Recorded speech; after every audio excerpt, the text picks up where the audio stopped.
Hey guys, Will Flanagan here from azcentral.com, and welcome to Casual Friday. I'm joined by Dina Murphy from the Painters Lounge here in Phoenix. And Dina, how about you tell me a little bit about the Painters Lounge before we get started here? All right, so we are a paint and sip studio. So you come in and we teach you how to paint a picture step by step, and you can bring in your own beer and wine. So what kind of pictures would we be painting? Well, we'd be painting cactus as we are today. We would be painting a cow as we are tonight. Oh, great. Tonight. Tomorrow is a flamingo. Whoa. So Fancy. desert paintings. Yeah. Awesome. Sunsets. True. All different themes. Great, great. So why we've got Dina here is because she is helping us and our reporters, our intrepid reporters, learn to paint while we are talking about the big stories of the week, right? So how about I just go ahead and bring you along over here, and we'll talk with some of the reporters and see what they're working on. All right. So today we've got Melissa Yeager, we've got Kaila White, and we also have Jessica Boehm over there in the corner. So how about we start with Jessica. Jessica, what are you working on this week, and what did you publish on Wednesday? Oh, thanks so much for asking, Will. You're very welcome. I worked on a story for the last couple of weeks. I have been, well, actually for the last couple of years, I've been covering the light rail and whether it will continue as planned in Phoenix. And as you may know, for the last year or so, the city of Phoenix has had an interim mayor because we had a mayoral election going on. Right. So we had a lot of interim council members and interim mayor. We now have a actual full-time mayor, Kate Gallego. Kate Gallego. So my question was, how will Kate Gallego, who is obviously very pro-light rail, pro-transit, come in and inherit this council that's basically, over the course of the last year, allowed some efforts to bubble up to get rid of the light rail in some parts of the valley. Sure. So what is their reasoning behind that? Well, there's a lot of reasons why people are opposed to light rail. One of the most common is just its cost and whether it's effective for the price tag we pay for it. Sure, it's expensive, and people are asking the question, is it worth the investment? Right. Along with, there are some people who are going to be located next to the rail that are worried about what the rail will bring to their community, either by way of traffic or crime is a common fear, along with gentrification. We've clearly seen some of that in downtown Phoenix. So if I'm a business owner on the light rail route, there might be months of construction, and years, I might worry that that's going to lessen some of the foot traffic that might be coming into my business, right? Exactly, and especially along the South Central line, which is the one that's been so controversial for more than a year now, which would go down Central Avenue into South Phoenix. A lot of the shops that are located down there are, automobile driven. You have window tinting shops, you have, things like that, and you just have to wonder whether that will sustain business during both the construction time period and then afterwards. So what did you find during your reporting? How do you think, or is she going to be able to navigate the city council? So what was interesting to me was, as I'm talking to some local and national leaders, I mean they're really counting on her to change the tide when it comes to light rail, and I think that she knows that and is prepared to do it. There is an election coming up in August where Phoenix voters will have to decide whether to continue light rail as planned or get rid of it permanently, all rail in Phoenix, as part of our constitution. So we could never have rail unless we went back to the voters. So she knows that she has to take a leadership role in that campaign against it. And it sounds like she is prepared to do so. It also sounds like there's a whole lot of political figures who are counting on her to do so. Sure. Well, your cactus looks amazing. Thank you. How about we get a close-up of that? And go to this one. No, go to that one. Yeah, this one looks like a blue pickle, but I've been told I can correct it. So. With what, the black background? Yeah, right? when we put a black background, I have been told by our wonderful guides here that you can't mess up because there's always a way to fix it. Yes. So, It dries and you can paint over it. so they better not be lying when we're reporting. They're just gassing you up. Honestly, that's just There are no mistakes in art. Right. that's great life advice. Exactly. I agree. Fair. If you mess up, just paint over it. Life Let's just advice. forget about it. That's kind of what they're trying to do with the light rail. Yeah. That is good advice. Great. So let's take a trip over here to Melissa. Now, Melissa covers consumer travel for AZ Central and the USA Today network, and the past couple weeks have been, I'm sure, very busy Yes. for you. So, can you tell me a little bit about that? Well, I think people think about travel that we cover a lot of like destinations and where you go, but we also cover the airports and the airlines. And so we've had two big things happen this week. First of all, American Airlines, which has had a hub here in Phoenix for quite a while, launched a new airplane out of Phoenix, the Airbus A21A, or Neo, excuse me. Okay. And it'll be a really cool plane for passengers, has high-speed Wi-Fi, has a lot of other amenities like. So you won't be disconnected on a No. flight anymore. They really want more connectivity, Yeah. be able to watch things. On the flip side, one of the competing aircraft to that, the MAX 8, has continually been in the news, and we got the preliminary report about what may have happened in that Ethiopian crash. Sure, sure. So So- can you catch us up a little bit on what exactly is going on with the MAX 8 and what the latest development? Sure. So the latest development was, there were two crashes within months of each other, a Lion Air flight and then also the Ethiopian Air flight. And a lot of the patterns between the two crashes seemed to align, and that led to, worldwide aviation regulators calling for the grounding, and then finally the U.S. FAA calling to ground the plane until they could figure out what happened. Sure. Now they're saying that this was some sort of software issue Right. that was baked into the So there's plane, a right? sensor that malfunctioned, and when it malfunctioned, there was an automated system that helps control the flight, points the nose down, and is supposed to help kind of stabilize the flight. Well,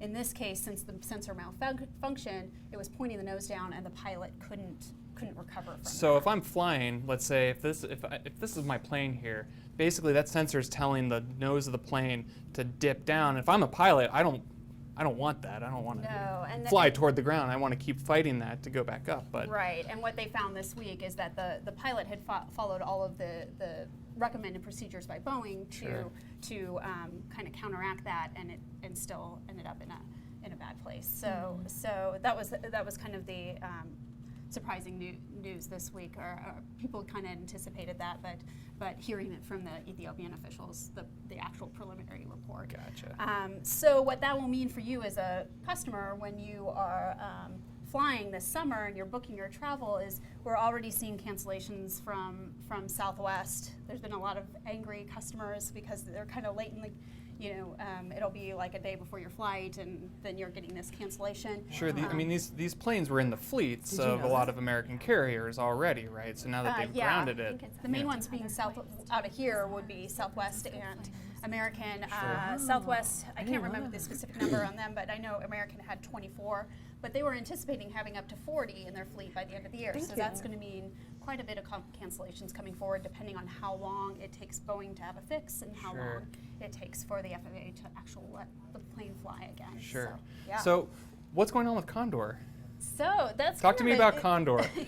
First of all, what a cool sounding airline name, right? So I don't Secondly, think a lot of what's going on with them? Yeah, I don't think a lot of people know about them. They're kind of a low cost carrier, but they're not like low cost. Like you still get a meal when you get on the plane. You still get to take your bags. But they is have looking been good. looking at Phoenix. They were the surprised by levels the you're amount doing. of bookings they got last year, and are really going to be watching this season to see if they can don't maybe focus on expand the more bad flights. parts. They were Celebrate the good. flying 3 days a week last year, expand to 4 days a week this year, Sure. and now they're looking how much more. And where were they flying to? They fly to Frankfurt direct from Phoenix, Oh, wow. which is great because that's a great gateway into Europe and a great opportunity. And if you don't know, Condor also you can add the Deutsche Bahn rail pass to it. So it's kind of nice. You land into Frankfurt and you can take the train to other places in Germany. Makes it a really kind of package deal at a So their sell there is basically convenience, more or Yeah. less, right? So you can wrap all that into your ticket price and Right. go. And it, a little bit less expensive ticket than some of the other airlines, and you'll be flying direct or nonstop, I should say, from Phoenix to Frankfurt. Great. And getting into the EU that way. So kind of exciting thing, something to watch over the summer as they expand their service. So talk to me about Vegas a little bit. All right, I know Kayla's Kayla's excited about this one. Kayla's excited about this one. And Kayla, please feel Kayla's free like- to chime in. When I chimed in on what I could talk about, Kayla was like, yes, we're going to talk residencies. Oh, yes. So yeah, let's talk about residencies in Vegas. What's going on? So there are a lot of great artists coming, and I think what's interesting is it kind of had a Rat Pack image in Vegas, from years of Right, you just Frank imagine Sinatra. like a lot of old Yeah, wacky I think guys that's clicking what their people- fingers and schmoozing the crowd. Schmoozing. Exactly, but now we are seeing Crooners. a lot more like of the female mega artists Yeah. taking advantage of it. You have Lady Gaga there. You Britney have Spears, right? Britney Spears a little bit later. been there for a while. Yeah, Yeah. she's going to have a show coming. Had some family difficulties. Her father being sick, so they've pushed back that a little bit, but they anticipate that'll go forward eventually. And then also you have Christina Aguilera, you have Janet Jackson coming, Cardi B. Waiting. I was like, I'm waiting. I'm waiting for the name I want to hear.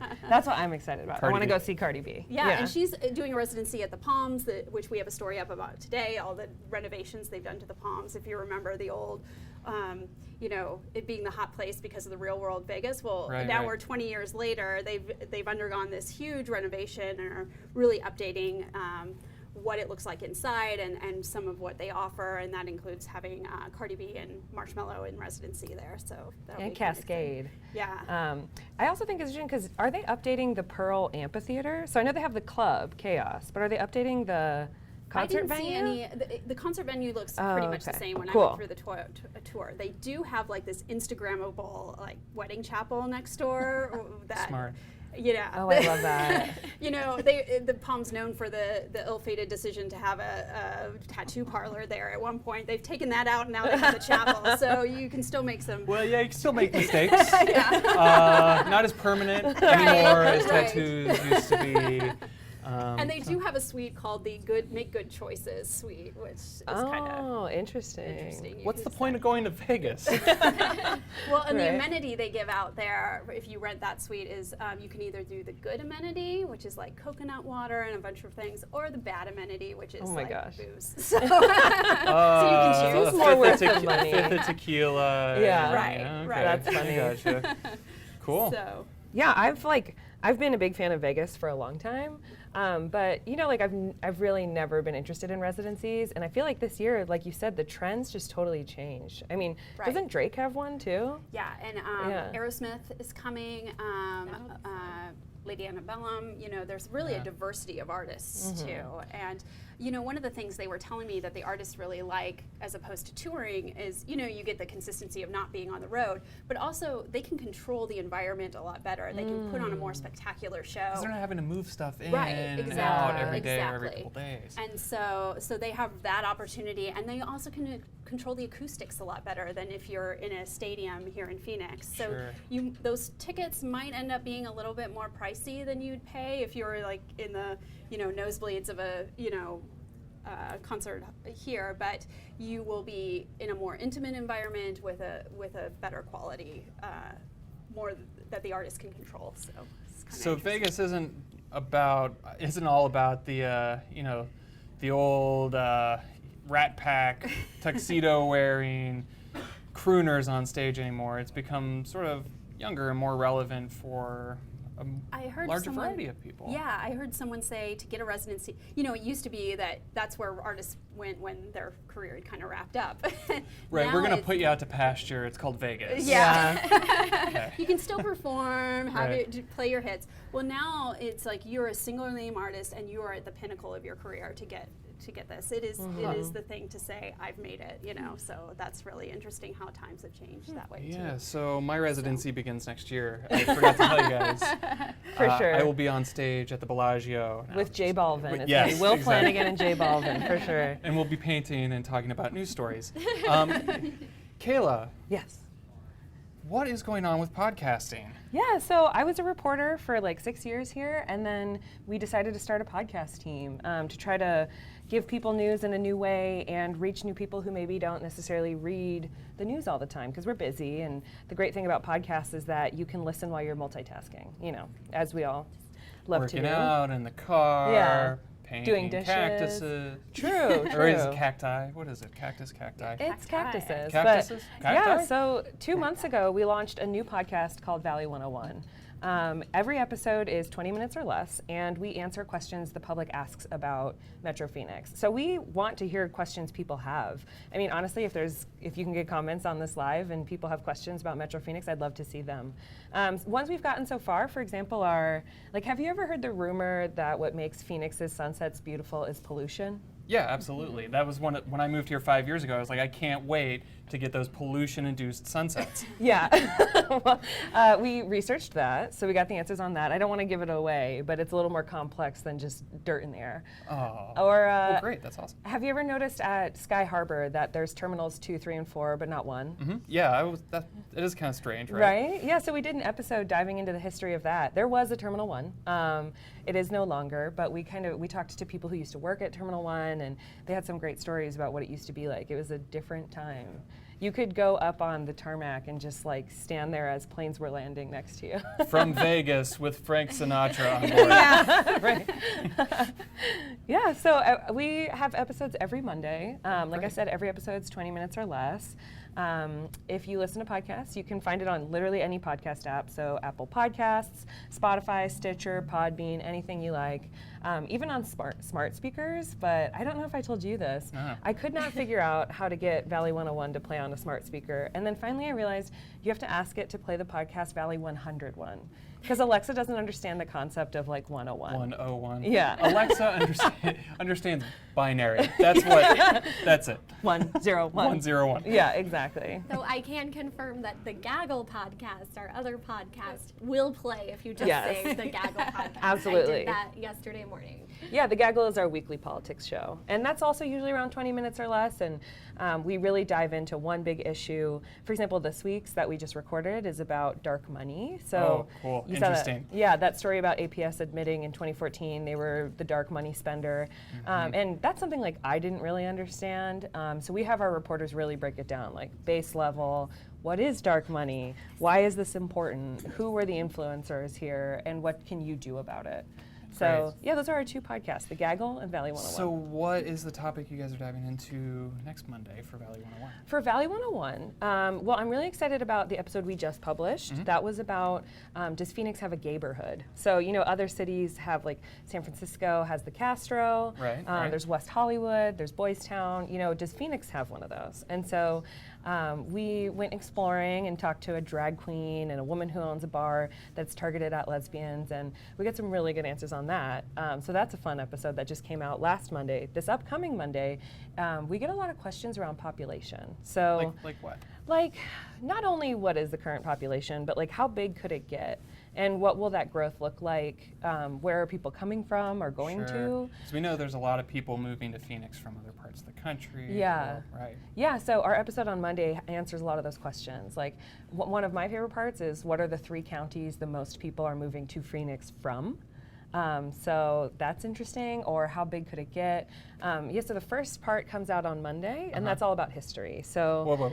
It's a 2-parter? it is. It's our first 2-parter. That's I know. big news. I know. It's ambitious. My boss, Katie O'Connell, has been chipping away at it. She's been grinding. But like, maybe I'm the only one who didn't know this. What would you say if you had to guess? Like, what was the decade that really let Phoenix start growing into the behemoth it is now? I would say probably the 60s. Okay, you're close. 50s? It's the 40s, 50s. 40s, 50s with Yeah, I World would War have said II. 80s. with I'm guessing the master design community, Master like planned, master yeah. plan communities Yeah. in the West Valley. Yeah, so the way that, she interviewed a bunch of people, and a lot of them said basically it was World War II, because the government was looking for a place where you can build planes all year and you can train all year, Sure. and that was the Valley. And I'm sure air conditioning, Air conditioning probably was part of helped it. quite a bit. Yeah, but so we dive into all of that, like what role did veterans play in starting the growth of Phoenix and Sure. stuff, so it's super That's cool. interesting. Yeah. That's cool. Yeah, Valley 101. I'm actually wearing the logo on my shirt, but it's covered up. You can't see it. If somebody wants to subscribe, where do they go? Is it corny if I take my phone out and show on camera? I don't think so. Okay, let's see. Because I've realized a lot of people listen to podcasts, but a lot of people don't. So here's my iPhone. Is it focused? You can see, okay. All right, Podcasts app. It literally is called Podcasts. Open it, search, type Valley 101.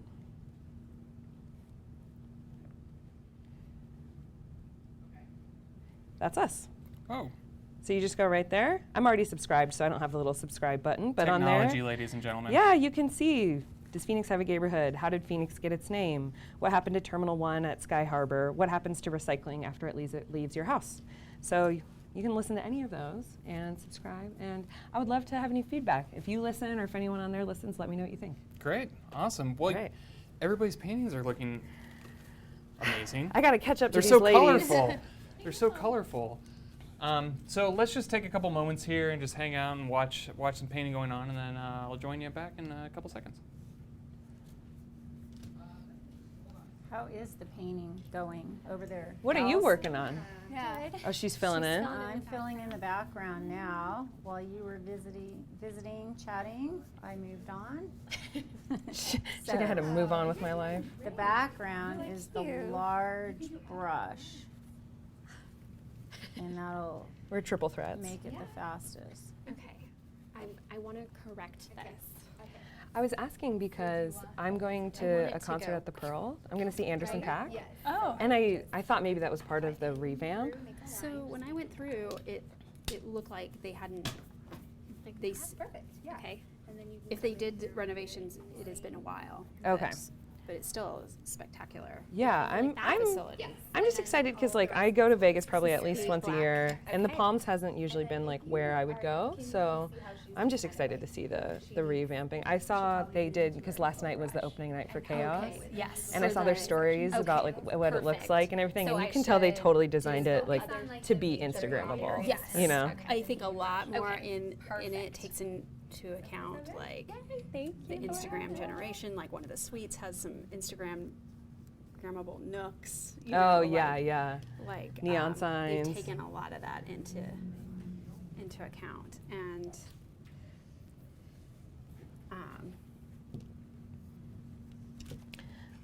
What residency do you want to see? Are you I into want that? to see Gaga, and I want to Yeah. see Janet Jackson. And Where's Gaga? I think she's at Park MGM. Oh, the MGM's nice. Yes.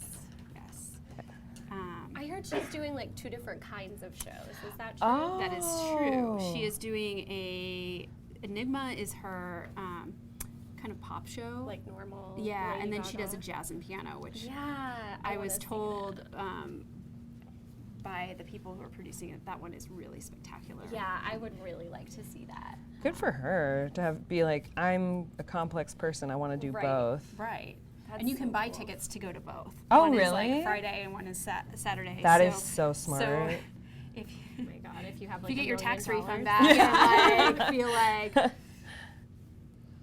Melissa, if you were a cactus, what kind of cactus would you be? I only know one kind of cactus that I can know.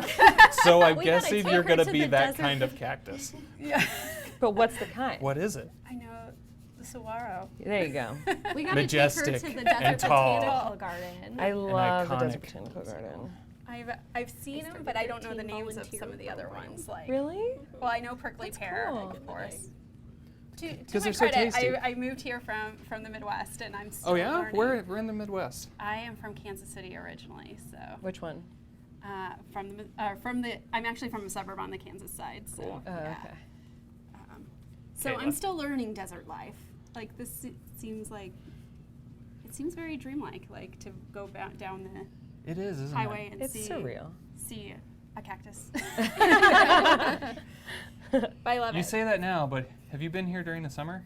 I've been here once on vacation during the summer for a conference, Oh, but but you haven't lived it. Just wait. For Oh, about no. that's what a everyone half tells out. me. They're like, you love it now. Kayla? What? Okay. What? Yeah? What are the little short plump ones? The Oh. cute Barrel. ones. Yeah, barrel cactus. That's what I would Barrel be. cactus. Non-threatening, you know. Cactus expert here. I worked at the Desert and you, Botanical Garden. yeah, and you lived here, right? So, The kind that get those little weird like pineapples on them. Yeah. That's what it is, barrel. Mm-hmm. That's me. What about you? I'm asking the questions. Oh, here. okay, my bad. I don't know what kind of I'm not the cactus I would host. be. What am I talking about? Jessica?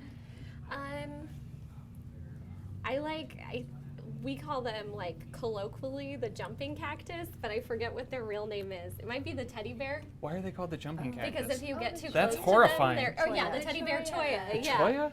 Yeah. They'll like if you get close to them, they'll like snap Latch onto on. you. What? It's kind of they don't actually jump, but it feels that way because they. It's like something out of a nightmare. Yeah, no, they're fun. Yeah, they're No, so it's fun.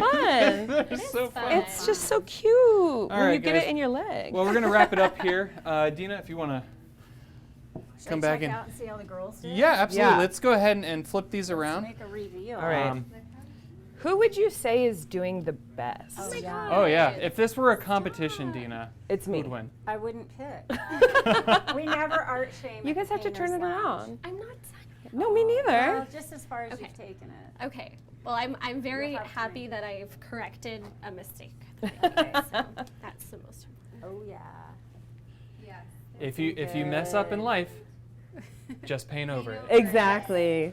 Very nice. We're going Oh, to print your T-shirts that flowers. say that. Looks good. Yay. Yeah. Great, guys. Well, we'll let you get back to it and finish up your artwork there, so you have something amazing to take home and put on your fridge. Be proud of. I'm gonna make my boss Or put on it your in his wall. office. Or anywhere.